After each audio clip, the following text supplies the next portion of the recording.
በስመ አብ ወወልድ ወመንፈስ ቅዱስ አሐዱ አምላክ አሜን። እንደ አምላክ በሚሆን በአብ በወልድ በመንፈስ ቅዱስ ስም መስከረም 25 በዚህች ቀን ታላቅ ነቢይ ዮናስ አረፈ። ይህም እውነተኛ ነቢይ ዮናስ የሲዶና ክፍል በምትሆን በሰራብታ በምትባል አገር ለምትኖር መበለት ልጇ የሆነ ነቢይ ኤልያስም ከሙታን ለይቶ ያስነሳው ኤልያስንም ያገለገለውና የትንቢት ጸጋ የተሰጠው ነው። ከዚህም በኋላ ስሙ ከፍ ከፍ ያለና የተመሰገነ እግዚአብሔር ወደ ነነዌ አገር ሂደህ ሀገራችሁ እስከ 3 ቀን ድረስ ትጠፋለች ብላ አስተምር ብሎ አዘዘው። እግዚአብሔርም ይህን ባለው ጊዜ ዮናስ በልቡ እንዲህ ብሎ አሰበ። እግዚአብሔር ሊያጠፋቸው ቢወድ ኖሮ ሂደህ አስተምር ብሎ ባላዘዘኝ ነበር። እግዚአብሔር መሐሪ ነውና ሲምራቸው እኔ በእነርሱ ዘንድ ሐሰተኛ ነቢይ እንዳልባል እፈራለሁ። ከቶ ትምህርቱንም አይቀበሉኝም ወይም ይገድሉኛል። ወደዚያች ሀገርም ሄጄ እንዳላስተምር ከእግዚአብሔር ፊት ብኮበልልና ብታጣ ይሻለኛል። ወንድሞች ሆይ ከፈጣሪው ከእግዚአብሔር ፊት ለፍጡር ማምለጥ ይቻለዋልን? ይህስ ዮናስ የእስራኤልን ልጆች ከሚያስተምሩ ነቢያት ውስጥ ሲሆን ይህን አያውቅምን? ነገር ግን እግዚአብሔር በረቀቀ ጥበቡ ይህን አደረገ እንጂ። የዮናስ በአሳ አንበሪ ሆድ ውስጥ 3 ሌሊት አድሮ መውጣት መድኃኒታችን በመቃብር ሆድ ውስጥ 3 መዓልት 3 ሌሊት አድሮ ከዚህ በኋላ ከሙታን ተለይቶ ለመነሳቱ ምልክት ይሆን ዘንድ ነው። ዮናስም ከአሳ አንበሪ ሆድ ያለምንም ጥፋት እንደወጣ እንዲሁ መድኃኒታችን ያለመለወጥ ተነስቷልና። እንዲህም ሆነ። ከእግዚአብሔር ፊት ዮናስ ሸሽቶ ወደ ተርሴስ አገር ሲሄድ እንዲህም ሆነ ከእግዚአብሔር ፊት ዮናስ ሸሽቶ ወደ ተርሴስ አገር ሊሄድ ተነሳ። ወደ ኢዮጵያ አገርም ወርዶ ወደ ተርሴስ አገር የሚሄድ መርከብን አግኝቶ በገንዘቡ መርከቡን ተከራየ። ከእግዚአብሔር ፊት ኮብልሏልና ከእነርሱ ጋር ወደ ተርሴስ ሲሄድ ዘንድ ወደ መርከቡ ወጣ።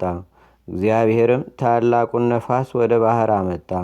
የባህሩን ማዕበል ከፍ ከፍ አለ። መርከባቸውም ሊሰበር ቀረበ። ቀዛፊዎችም ፈርተው ወደ ጣዖቶቻቸው ጮኹ።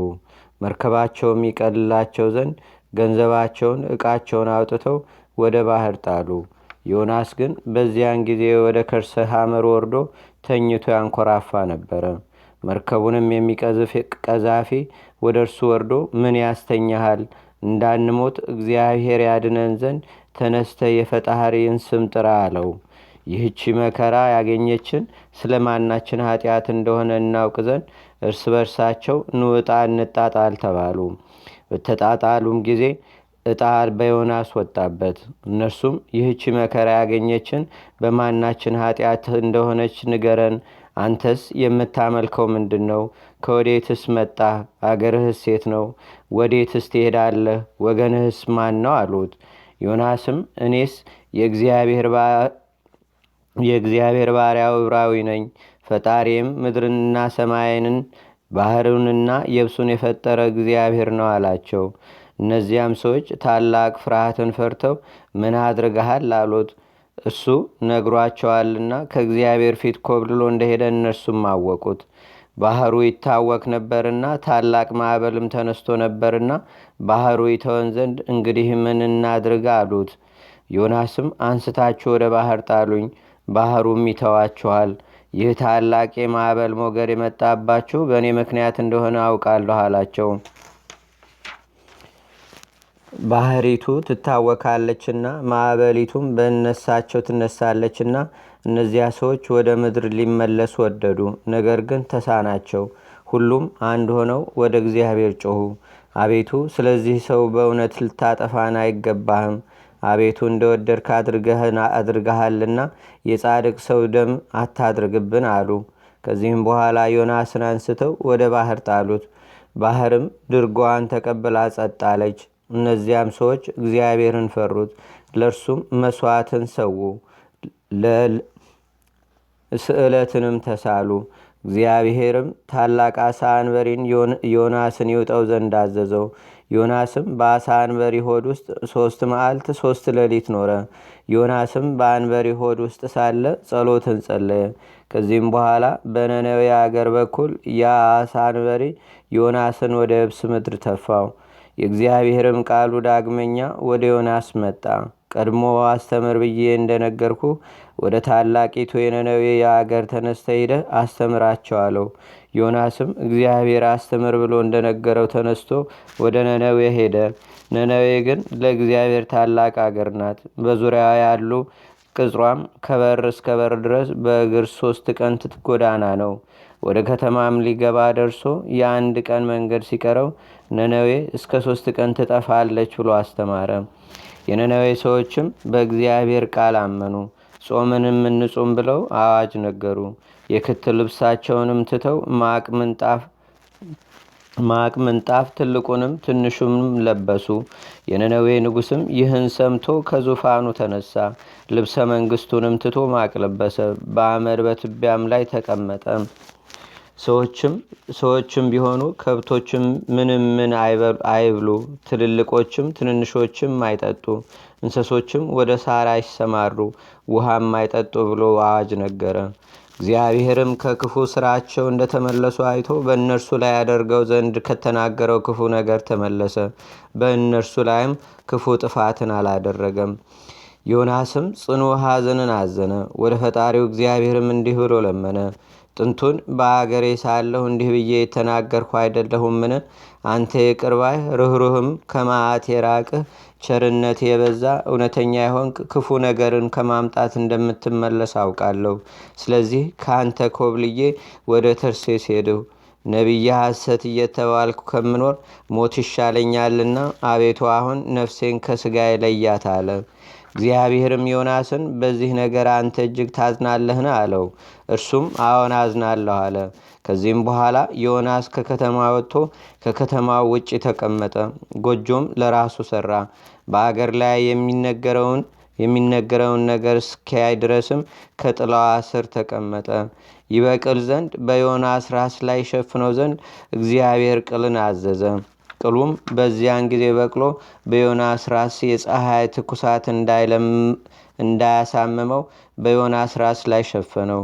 ዮናስም በቅሊቱ መብቀል ታላቅ ደስታን አደረገ። እግዚአብሔርም በማግስቱ ትሉን ይምጣ ቅሉንም ይምታ ብሎ አዘዘ። ቅሊቱንም ቆረጣት፣ እርሷም ደረቀች። እግዚአብሔርም ፀሐይ በወጣ ጊዜ የሚያቃጥል ሐሩር ያለበት ነፋስ ይምጣ ብሎ ዳግመኛ አዘዘ። ነፋሱም መጥቶ የዮናስን ራስ አሳመመው። እርሱም አእምሮውን እስከ ማጣት ደርሶ በልቦናው ተበሳይቶ ከመኖር ሞት ይሻለኛል አለ። እግዚአብሔርም ዮናስን በቅሊቱ መድረቅ እጅግ አዘንክን አለው። እርሱም አዎን ልሙት እስከ ማለት ደርሼ አዘንኩ አለ። እግዚአብሔርም አንተስ በአንድ ሌሊት በቅላ በአንድ ሌሊት ለደረቀች ውሃ ላላጠጣሃት ላልደከምክባት ለታዝናለህ። ቀኝና እግራቸውን ላለዩ ከ12 እልፍ ለሚበዙ ሰዎች እንዲሁም ብዙ እንሰሶች ላሉባት ታላቅ አገር ለሆነች ልነነዌ እኔ አላዝንላትምን? ከበደሉ ተመልሶ ንስሐ ለሚገባ እኔ መሐሪና ይቅር ባይ ነኝና አለው። ከዚህ በኋላ ዮናስ ተነስቶ ወደ አገሩ ተመልሶ በሰላም አረፈ። መላው ዕድሜውም 170 ነው። ለእግዚአብሔርም ምስጋና ይሁን። እኛንም በጸሎቱ ይማረን፣ በረከቱም ከእኛ ጋር ትኑር ለዘላለሙ አሜን። ሰላም ለዮናስ በከርሰ አንበሪ ዘኖመ አምሳለ ክርስቶስ ይኩን ዘውስተ መቃብር ታሃትመ እግዚአብሔር ቤሎ ጊዜ ባህሩር ሃመ ይሳላኑ ለነነዌ ወይምህካኑ ፍጹመ እንዘ አንተ ትምግክ ዘይተከልከ ሃምሃሙም። በዝችም ቀን የፎቃ የዮሐንስ የእንድሬዎስ የጴጥሮስ የጳውሎስ የእንጦኒዎስ የበርበራ መታሰቢያቸው ሆነ። በረከታቸውም ከእኛ ጋር ትኑር ለዘላለሙ አሜን። ሰላም ለዕፀ መስቀል ደመመለኮ ዘተነዛ እስመ ቆጽለ ሕይወት አስረጸ ወጽጌ አምሳል ንጿ በዛቲ ዕለት ብሔረ አጋዚ ዘበጻ ከመተመነ ነጺሮ ዕለቶ ስቡሃ ርእሂ ተፈሳህ እስክንድር ብዙሃ ሰላም ለክሙ ጽጉባነ ኦሪት ወወንጌል ማጥባይት መራት ክሌ ከመጓለ መንታው ዘወይጠል ሰናየ ጽጌ ኬፋ ወጥዑመ ፍሬ ሳውል ይሰየም በክሳዴ አርዑትክሙ ቀሊል ወይሰወጥ በአናፌ ጼነክሙ ኮል ሰላም ለበርበላ ወለዮልያና ምሳላ በዛቲ ዕለት አስተራየት ኃይላ በክሌ እደው ዘሰረቁ መጽሐፈ ገድላ ፈደየቶ ለአዱን ባዜ ማህበ ማርያም ሲላ ወላይ ነቢጹ ካል አጽለመት ጸዳላ። በዝህችም ዕለት የክረምት መውጫ ሆነ። ድህረ ሃለፈ ክረምት ወገባ ዝናም ዛራያ ከእግዚኦ ጽጌያተ ገዳም አፈ ሃይማኖት ናለ ዶፍሬ ምግባር ጥዑም አትጋሃነ ለስባቲከ ከመትጋወሙ አዳም ለጽብስት ንህብ ወናስ ለቃህም። አንድ አምላክ በሚሆን በአብ በወልድ በመንፈስ ቅዱስ ስም መስከረም 26 በዚህች ቀን እግዚአብሔር የመላእክት አለቃ የሚሆን ቅዱስ ገብርኤልን ወደ በራኪው ልጅ ዘካርያስ ልኮት መጥምቆ ዮሐንስ ከእርሱ ስለመወለዱ አበሰረው። በዚህችም ቀን የሰማዕቱ የቅዱስ ዮስጦስ ልጅ የቅዱስ አቦሊ የሥጋው ፍልሰት ሆነ።